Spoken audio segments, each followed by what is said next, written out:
All right. We got Joel and Natasha back? Absolutely. We can hear you loud and clear on this side here. All right. Good deal. So we were just kind of level setting for us, for our audience here, this series of events we've seen unfold with respect to Russia, Ukraine, and then China, this kind of unholy alliance that seems to be bubbling up and evolving between China and Russia, their two respective leaders. They showered each other with compliments, it seemed, over at their meeting over the weekend. And our president seems to be nowhere to be found on this deal.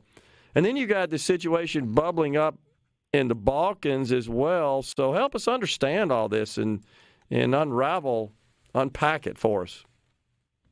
Yes, it certainly is very disconcerting when you see the leaders of China and Russia gathering for a major summit, standing next to each other, proclaiming their partnership on strategic issues.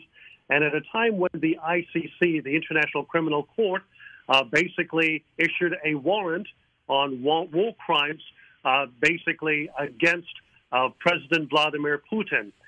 So the timing is certainly to posture and to strengthen the image of Vladimir Putin, but it's also very disconcerting for us in the West to see that China is actually strengthening its ties with Russia, and also its dependency on its resources such as oil, coal, and natural gas.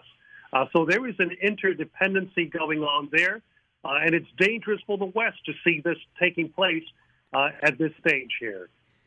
Yeah, where's the president? Has he made any statements, or has our State Department, Natasha, have they made any statements on this of which you're aware, and how concerned should we be about this? Right. I mean, we should be concerned because, this alliance of two authoritarian regimes that do not respect the rule of law, they don't respect human rights, are actually colluding against the West. So we have this, as we would say, it's shifting, the world order is shifting from the Western democracies that protect property rights, human rights, and the rule of law to authoritarian regimes. And they have been very active in taking over and leadership of governments, corrupt governments of other countries. So basically, we've seen them very much their presence in the Balkans.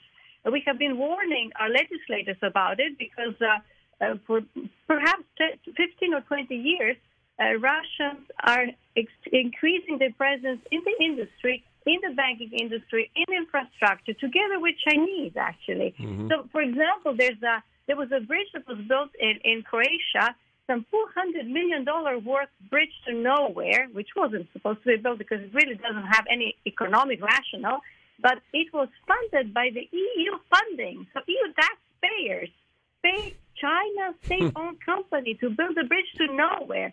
And people are not making big deal about it. So this was done like 1 or 2 years ago, completed project. So there's so much of geopolitical, interest of certain individuals, certain countries, corrupt regimes, which are all kind of coming to be obvious in the Balkans, for example, and some of Eastern Europe. So Russians actually need their presence through banking, through oil industry, through their interest in infrastructure, mainly ports.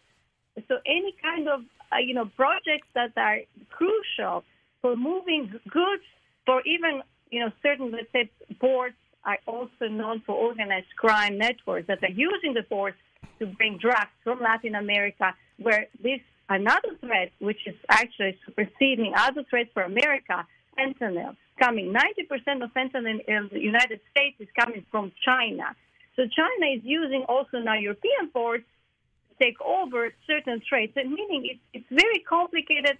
It's simple to understand, but it's very complex to address it because you have to really have a political will and the means and persuasion to actually convince these countries and governments to do things differently.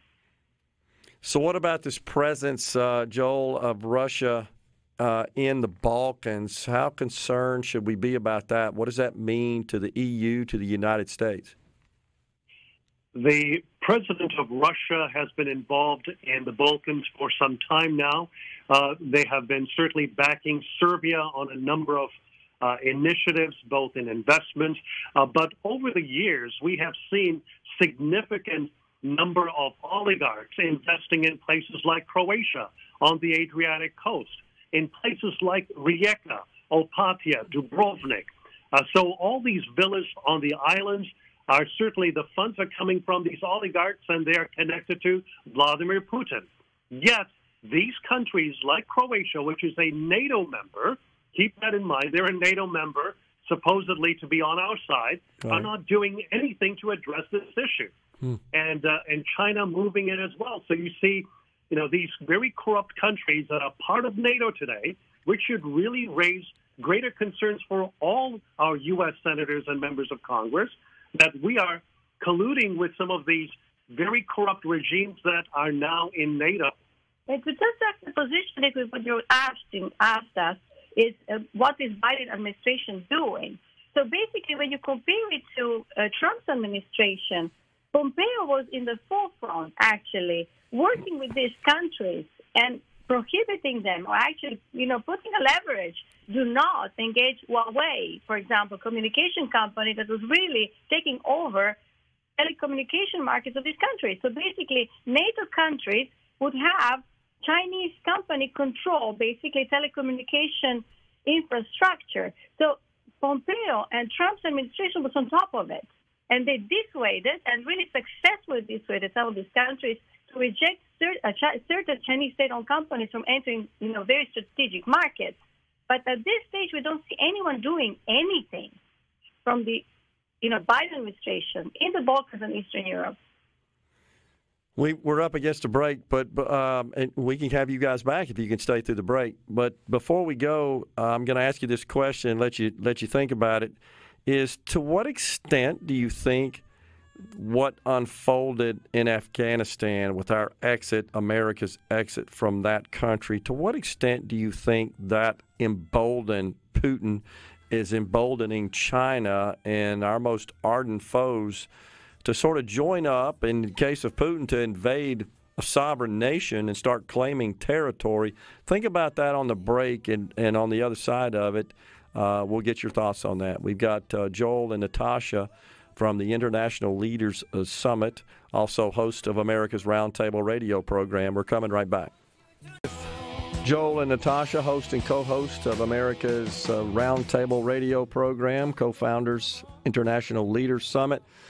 So before we went to break, I asked you guys the question as to how much you think Joe Biden's really, I think by all accounts, you'd have to score it as a failure in the way this country exited its presence in Afghanistan. How much did that figure into ultimately Putin's invasion of Ukraine and what seems to be an ever more cozy relationship between Russia and China? Gerard, you are absolutely right. In regard to what happened in Afghanistan, that was a signal to both China and Russia portraying and projecting American weakness. When we saw that airport in Kabul been run by the Taliban and taken over by the Taliban within minutes of what had transpired as the withdrawal, the truly chaotic withdrawal that cost the lives of a great many U.S. servicemen and women. We have to remember that presented a very dark picture of America's withdrawal from a conflict that should have actually ended up differently. But also, we have to keep in mind that there were a series of events even prior to Afghanistan that presented and projected weakness. When the Biden administration actually did a 180-degree turn from what the Trump administration did, which was to stop Nord Stream 2.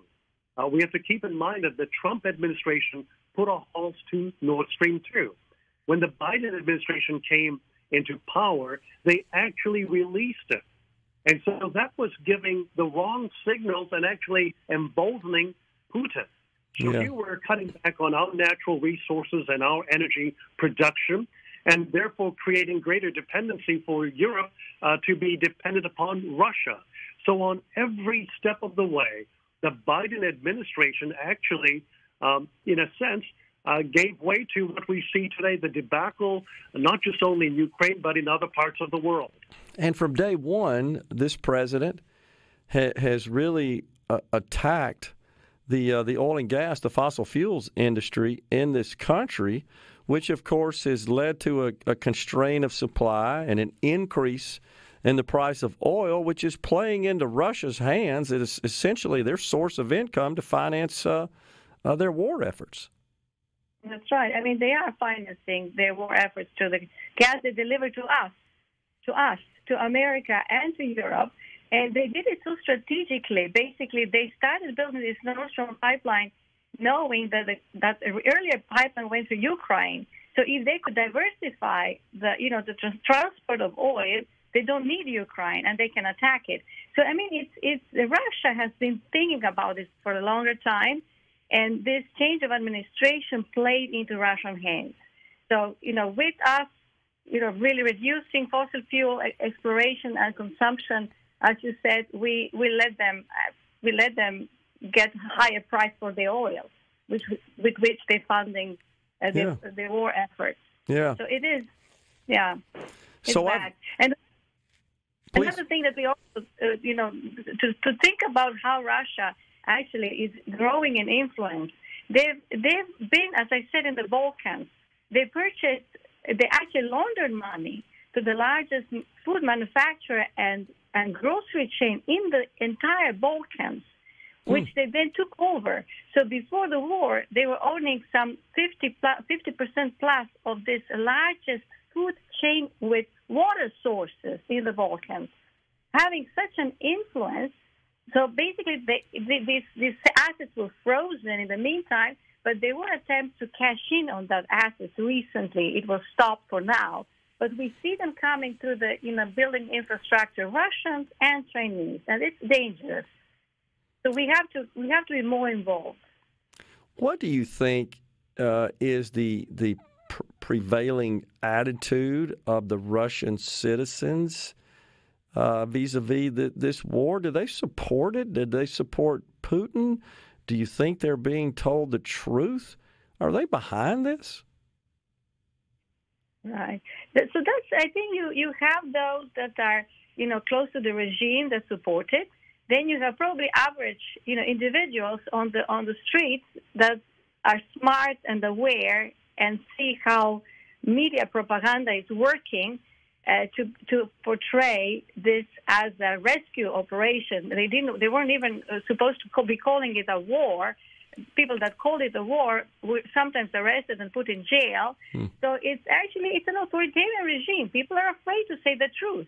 But I do believe that majority of people that are educated and not part of the regime understand what's going on. But it's very hard to go against the regime, which is such authoritarian. And, it's a risk. You can end up in jail. You can get murdered in Russia, basically. Unbelievable. Joe, what about all the stuff going on in Washington? Seems to get crazier by the day. I know you guys talk about this on your show, but we've been discussing Joe Biden's veto of this legislation that passed on a bipartisan basis that would essentially require money managers to do what they're supposed to be doing, which is managing money to produce maximum returns for the funds invested by their clients. And Joe Biden says that in effect, by his veto, he's protecting their investments, because if that money's being invested in companies that aren't so focused on climate change and social justice matters, they're at risk of not being profitable or even not existing. Right. I mean, that's bad, because our system is based on profitability, so bringing the maximum value to the shareholders, and that's how the entire system operates, and that's how we have capitalism and the freedom, basically, and the rule of law. It's all intertwined. Right. And so it's a very bad move, and we actually covered that on a radio program, that one of the companies, which was BlackRock, and the former Congressman Dave Brat actually pointed out to the fact they are the largest retirement account manager, basically, in the country. Right. And they have the first access to China, which is the first ever company to be able to operate as a self-owned subsidiary. Until now, they should have had that, Chinese partner. First time they're coming as an American company with all these retirement accounts to be able to invest there. And when we talk about basically the criteria of the clean energy, are they really playing by the same principles in America as are in China? Good point. China being black polluter. There's no common sense. There's no logic. There's so much bad going on. You don't know where to start. Just feels like that he is absolutely being controlled by the radical far left of his party in every policy-making decision. Right.